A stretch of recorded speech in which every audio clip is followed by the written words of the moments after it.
Today we're talking about reading, listening, and note-taking. So if you'll click on our instructions, today we're not going to have a main assignment. We're just going to do the bell ringer and the quiz, and you're going to listen to me talk for a minute.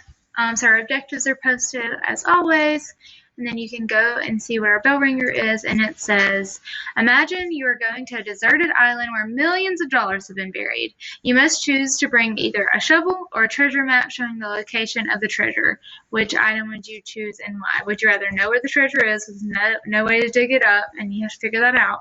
Or would you rather have a shovel and just dig around the whole island? And then if you go back to the notes, it'll load.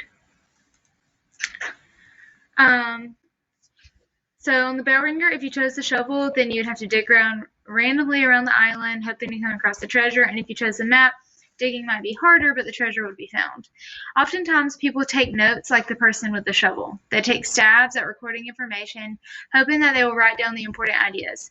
Today's lesson will help you develop mental maps that will enable you to record important information accurately. So remember when we talked about effective listening skills last semester, we discussed passive and active listening. So just to review, passive listening occurs when we hear without really thinking about what is being said. We're not really listening, we're just hearing. And then active listening occurs when we think about what we hear, ask questions, and make connections. So some stories are more interesting than others. And there's a term called page turner. And so a page turner is just when it's really hard to put a book down. So stories like that cause readers to want to discover certain answers. We want to know what's going to happen. We want to know who did it. So the same can be said when we read or listen to learn information. So the first step is to be an active listener, and whether you're listening or reading, you need to ask good questions. So before taking notes, you should ask yourself, what do I want to know about this topic? What do I know about this topic? And how will I find out what I want to know? So those questions will help allow you to predict which ideas to record and which ideas might be on the test. So which parts do you need to write down to remember? Active note-taking is what questions you would ask yourself. So when we ask ourselves, what do we know about this topic, we also need to ask, where have I heard about this topic before? What do I know about it? What are the most memorable ideas related to this topic? When we ask ourselves, what do I want to know about this topic? Oh, I wrote that twice. I feel like that's a different question. Maybe it's not. I wrote it twice up there too. Oh well. What key word or terms appeared or were said more than once? What did the teacher write on the board? What questions were posed and how were they answered? How will they be useful in the future? And then how will I find out what I want to know? Where is the information written? And who can I ask about it?